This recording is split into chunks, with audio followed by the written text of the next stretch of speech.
Praise the Lord. ஹalleluya. இயேசுவில் அன்பார்ந்தவர்களே, தூயாவியின் திருவிழாவுக்கு ஆயத்தத்தில் இருக்கின்ற இந்த நவ நாட்களில் இன்று நாம் 5வது நாள் சிந்தனைக்கு கடந்து வருகின்றோம்.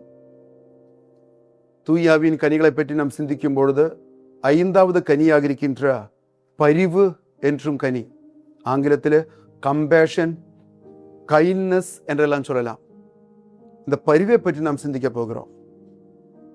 பைபிளிலே விண்ணக தந்தை மக்கள் மீது பரிவுள்ளவர் என்று காட்டுவதற்காகத்தான் இயேசு கிறிஸ்து ஊதாரி மகன் கதையை சொன்னார். லூக்கா நற்செய்தி 15வது அதிகாரத்தில் ஊதாரி மகன் கதையை உவமையை சொல்லும் பொழுது இப்படியாக நாம் அதில் படிக்கின்றோம். 20வது வசனத்தில், தொலையில் வந்து கொண்டிருந்த போதே அவர் தந்தை அவரை கண்டு பரிவு கொண்டு ஓடிப்போய் அவரை கட்டித்தழுவி முத்தமிட்டார். அவன் ஊதாரி மகனாக இருந்தான். எல்லாம் அழித்து விட்டான். எல்லா பாவத்தில் மூழ்கி விட்டான். பல நாட்கள் அப்பாவை விட்டு விலகி உலகத்தில் எல்லா பாவ சேற்றிலும் வாழ்ந்தவன். பன்றி குழியிலிருந்து பிச்சைக்காரன் மாதிரி வரும்பொழுதும் இயேசு கிறிஸ்து சொல்ல விரும்புகிற விஷயம் இதுதான். நம் விண்ணக தந்தை, அந்த அப்பா ஓடி வருவார், பரிவு காட்டுவார், கட்டித்தழுவுவார், முத்தமிடுவார், மகன் என்ற ஸ்தானம் தருவார். இது ஒரு மிகப்பெரிய ஆறுதலான உண்மை. கடவுள் பரிவுள்ள கடவுள், இரக்கமுள்ள கடவுள். ஹல்லேலூயா, ஹல்லேலூயா. இனி இயேசு கிறிஸ்துவை பற்றி பைபிள் என்ன சொல்லுது? அப்பாவினுடைய மகனாக இருக்கின்ற இயேசு கிறிஸ்துவும் பரிவுள்ளவராக இருந்தார். பல எடுத்துக்காட்டுகள் பைபிளில் உண்டு. மத்தேயு நற்செய்தி 9:36, மத்தேயு 9:36 நாம் இப்படியா படிக்கிறோம். திரண்டிருந்த மக்களை அவர் கண்டபோது அவர்கள் மீது பரிவு கொண்டார்.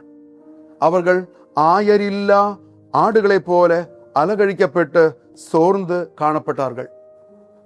ஒரு கூட்டம் மக்கள் ஆயரில்லா ஆடுகளைப் போல சோர்ந்து இருக்கிறது பார்த்து ஆண்டவர் அவர் மீது பரிவு கொண்டார் என்று பைபிள் சொல்லுது. இன்னொரு இடத்திலே மத்தேயு நற்செய்தி 14:14 நாம் படிக்கின்றோம். பெருந்திரளான மக்களை கண்டு அவர்கள் மீது பரிவு கொண்டார். அங்கு அவர்களுடைய உடல் நல மற்றோருக்கெல்லாம் அவர் சவுக்கியம் கொடுத்தார் என்று பைபிள் சொல்லுது. நோயாளிகளை பார்த்து பரிவு கொண்டு அவர்கள் சவுக்கியம் கொடுத்தார். இன்னொரு இடத்தில் நாம் படிக்கின்றோம். மத்தேயு 15:32 நாம் படிக்கின்றோம். மக்கள் மீது ஆண்டவர் பரிவு கொண்டார். ஆதலால் அப்பங்களை பருகி பெருக்கி அவர்களுக்கு உணவளித்தார். பரிவு காட்டுகின்ற ஒரு இயேசு கிறிஸ்து. சோ பைபிள் சொல்லி உண்மை இதுதான். விண்ணக தந்தை பரிவுள்ளவர், இயேசு கிறிஸ்து பரிவு காட்டுகின்றவர்கள். அப்படி என்றால் அவரை பின்தொடர்கின்ற எல்லா இறை மக்களும் எல்லா மக்களோடும் பரிவு காட்ட வேண்டும். இது ஆண்டவருடைய விருப்பம். இந்த ஒரு கருத்து நமக்கு சொல்லி தருவதற்காகத்தான் லூக்கா நற்செய்தி 10வது அதிகாரத்தில் நல்ல சமாரியர் கதையை ஆண்டவர் சொன்னார். நல்ல சமாரியாக்காரன் கல்வர்களால் அடிபட்டு குற்றவாளியாக தூக்கி போடப்பட்டவன். குரு அவ்வழியே வந்தார், லேவியர் அவ்வழியே வந்தார். இருவரும் அவரை கண்டுக்காமல் போய்விட்டார்கள். கடைசியில் நல்ல சமாரியாக்காரன் வந்தார். அந்த கதை நமக்கு தெரியும்.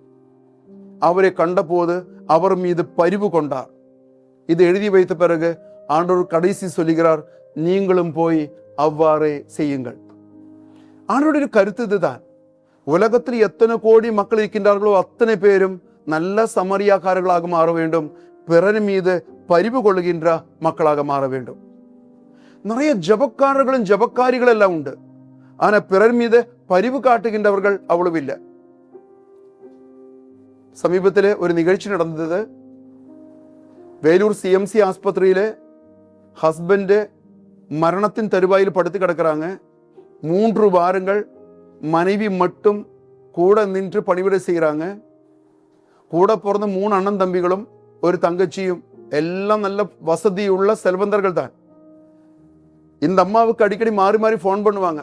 அவர் எப்படி இருக்கிறாரு, பணம் ஏதாவது தேவைப்படுதா, நாங்க வந்தாங்க நிக்கணுமா, எங்களுக்கு லீவு கிடைக்காது, டியூட்டி இருக்குது, பிள்ளைங்க படிக்கிறாங்க, சாரி கோவிச்சுக்காத, தேவைப்பட்ட சொல்லுங்க, நாங்க வர்றோம். இப்படி ஆறுதல் மொழி சொன்னார்கள் தவிர 21 நாள் ஆஸ்பத்திரி இருந்த நாளிலே ஒரு நாள் கூட பிறந்த 4 பேரோ அவங்க பிள்ளைகளோ குடும்பத்தில் யாருமோ இந்த அம்மா வந்து பார்க்கவில்லை. 21 நாள் அந்த அம்மா சொல்றாங்க, தூங்க முடியல, குளிக்க முடியல, ஒழுங்கா சாப்பிட முடியல, கையில் பணம் இல்லை. பணம் ஏதாவது வேணுமா போன்ல கேட்பாங்க, யாருமே பணம் அனுப்பி கொடுத்தது இல்லை. பெரிய ஜபக்காரங்க தான், பங்கு கோயிலெல்லாம் பெரிய பெரிய தலைமைத்துவத்தில் இருக்கிறவங்க தான். அந்த அம்மா இந்த ஆள் இறந்த பிறகு ஆம்புலன்ஸ்ல தன்னந்தனியா டிரைவரு கூட வீட்டுல பணம் கொண்டு வந்து வச்சு போன் பண்ண பிறகுதான் அடக்கத்துக்கு சொந்த பந்தங்கள் வந்தது.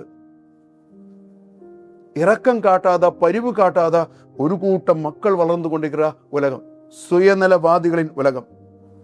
1 யோவான் 3:17 சொல்கிறது, உலக செல்வத்தை பெற்றிருப்போர் தம் சகோதர சகோதரிகள் தேவையில் உழல்வதை கண்டும் பரிவு காட்டவில்லை என்றால் அவர்களிடம் கடவுளின் அன்பு எப்படி நிலைத்திருக்கும்?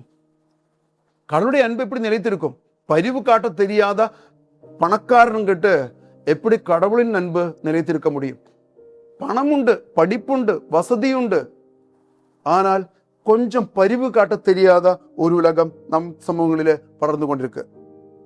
ஏன் நாம் பிறரின் மீது பரிவு காட்ட வேண்டும்? ஒரு காரணம் தான், கடவுள் நம் மீது பரிவு காட்டினார். கடவுள் ஒவ்வொரு நாளும் என் மீதும் உங்கள் மீதும் பரிவு காட்டுவதனால் தான் நம்ம இன்னைக்கு வாழ்ந்துட்டு இருக்கிறோம். நாம் செய்கிற அட்டூழியத்துக்கு, நாம் வாழ்ற வாழ்க்கைக்கு, நம்முடைய அட்டகாசங்களுக்கு எல்லாம் ஆண்டவர் திருப்படி கொடுக்க தொடங்கினால் யாராவது மிச்சம் மீதி இருந்திருக்குமா? ஆண்டவர் நீடிய பொறுமையோடு நம் மீது பரிவு காட்டி கொண்டிருக்கிறார். அதை நாம் வாழ்ந்து கொண்டிருக்கிறோம்.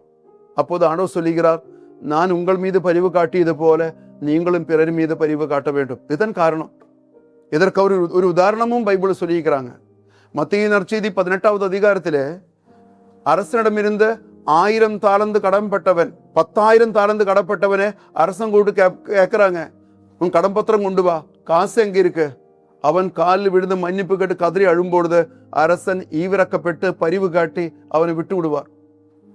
இந்த பணியாளன் வெளியே போகும் பொழுது அவனிடமிருந்து 100 தெனாரியம் பெற்று கொண்டவனை பார்த்து அவனை சித்திரவதை பண்ணி சிறையில் அடைத்த கதை பைபிளில் உண்டு.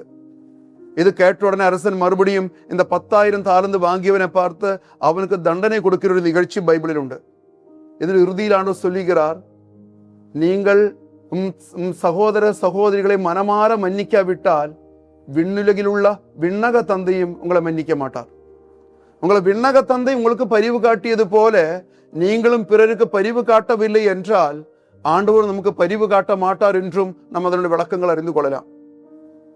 அன்பார்ந்தவர்களே, இந்த உலக வாழ்க்கை முடிந்த ஆண்டவருடைய 2ஆம் வருகையில் இது இறுதி தீர்ப்பு நாளிலே ஆண்டவர் கேட்க போகிற கேள்விகள் எல்லாம் நீ பரிவு காட்டினியா என்று தான் கேட்க போறார் ஆண்டவர். மத்தேயு நற்செய்தி 25வது அதிகாரத்திலே நாம் படிக்கிற ஒரு விஷயம் உண்டு. இறுதி தீர்ப்பு நாளிலே ஆண்டவர் கேட்கிறார், நான் பசியாகிருந்தேன், நீ எனக்கு உணவு தந்தியா? நான் தாகமாகிருந்தேன், நீ குடிக்க தந்தியா? நான் ஆடையின்றி இருந்தேன், நீ எனக்கு உடுக்க தந்தியா? நான் சிறையில் இருந்தேன், நீ என்னை வந்து பார்த்தியா? எல்லாம் பரிவு காட்டுகின்ற மக்களுக்கு தான். எல்லாத்துக்கும் ஆம் என்று பதிலாயிருந்தால் வலது பக்கம், இல்லை என்று பதிலாக இருந்தால் இடது பக்கம். தீர்ப்பு எந்த அளவுக்கு நாம் பிறர் மீது பரிவு காட்டுகிறோமோ அதன் அடிப்படையில் தான் நம்முடைய நிலை வாழ்வா நித்திய நரகமா என்பதனுடைய முடிவெடுக்க போகிறது. அன்பானவர்களே, எல்லா மக்களும் பரிவு காட்டுகின்ற ஒரு மனிதன் தான் உண்மையான ஆவியால் இயக்கப்படுகின்ற மனிதன். அவன் மட்டும்தான் ஆத்மீக ஆழமுள்ள மனிதன். யாரை பற்றியும் கவலை இல்லாம கைத்தட்டும் பாராட்டும் புகழும் நோட்டீஸும் எல்லாம் பண்ணிட்டு பெரிய பெரிய ஊழியம் செய்வதும் பெரிய பெரிய தெய்வீக பிள்ளை நடிப்பதும் எல்லாம் உண்மை சொன்னால் உண்மையான ஆத்மீகம் அல்ல. ஒரு பங்கில தியானம் கொடுக்க போனேன். அந்த பங்கில் உள்ள ஒரு பங்கு மகன், ஒரு உறுப்பினர், மிகப்பெரிய ஒரு ஊழியக்காரன், புகழ் பெற்றவர். அவர் இந்த பங்கில் உள்ள நபர் தான் என்று தெரிந்த உடனே நான் பங்கு தந்தைக்கிட்டு கேட்டேன், ஃபாதர், அந்த பிரதர் இங்க தானே, உங்க பங்கில் உள்ள குடிமகன் தானே, அவர் எப்படி இருக்கிறாரு? அவரு நல்ல பங்குக்கு பெரிய ஒத்துழைப்பு தர்றாரா அப்படி கேட்டேன். அவர் பங்கு சாமி ஒரு மாதிரி சிரிச்சாரு. சிரிச்சிட்டு சொன்னார், ஃபாதர், பெரிய ஊழியக்காரன், பெரிய புகழ் பெற்றவர் எல்லாம் தான், ஆனா இங்க பங்கில் உள்ள த மோஸ்ட் டேஞ்சரஸ் ஃபெலோ தான் அவரு. The most danger fellow.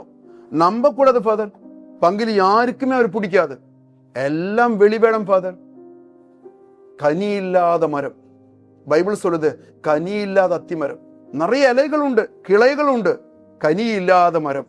நிறைய கனி இல்லாத மரங்கள் உயர்ந்து கொண்டிருக்கிற காலகட்டம். அன்னை தெரசாவே உலகம் முழுவதும் மதர் என்று அம்மா என்று அழைப்பதற்கு காரணம் என்ன தெரியுமா? பார்க்க அழகுள்ளதுனாலோ படிப்புள்ளதுனாலோ பணம் உள்ளதுனாலோ பெரிய இன்ஃப்ளூயன்ஸ் உள்ளதுனால அல்ல. அந்த அம்மா பார்க்கின்ற எல்லா மக்களிலும் பாரபட்சம் இல்லாமல் பரிவு காட்ட தொடங்கினாங்க. உலகம் முழுதும் எடுத்து உயர்த்தி அம்மா என்று சொன்னாங்க. ஆத்மீகத்தில் ஆழப்படும் பொழுது ஒவ்வொரு மகனுக்கு இருக்க வேண்டிய மிகப்பெரிய பண்பு, தெய்வீக கனிதான் பரிவு என்பது. எல்லா வரங்களுக்காக ஜெபிப்பதற்கு முன்னாடி ஆண்டவர்கிட்ட நாம் கேட்க வேண்டிய விஷயம் தான், ஆண்டவரே எல்லா மக்களோடும் பரிவு காட்டக்கூடிய ஒரு மனப்பக்குவத்தை எனக்கு தாரும். இந்த திருவிழாவுக்கு ஆயத்தத்தில் உள்ள நாட்களில் நாமும் ஜெபிப்போமா? ஆண்டவர் என்னுடைய கண்ணோட்டங்கள் மாற்றி தாரும், எல்லா மக்களோடும் கனிவு காட்டக்கூடிய வரம் தாரும் என்று ஜெபிப்போமா? கரங்கள் கூப்புவோம், கண்களை மூடுவோம். ஓ பரிசுத்த ஆவியே, தெய்வீக கனிகளால் எங்களை நிரப்பும். சிறப்பாக இந்த நாளில பரிசுத்த ஆவியின் பரிவு என்னும் கனியால் என்னை நிரப்பும். எல்லா மக்களோடும் பரிவு காட்டுவதற்கு, எல்லா மக்களோடும் கனிவு காட்டுவதற்கு எங்களை ஆசீர்வதித்தருளும். அம்மா மாதாவே, சூசியாப்பரே, எல்லா புனிதர்களே புனிதைகளே எங்களுக்காக வேண்டிக் கொள்ளும். ஆமீன்.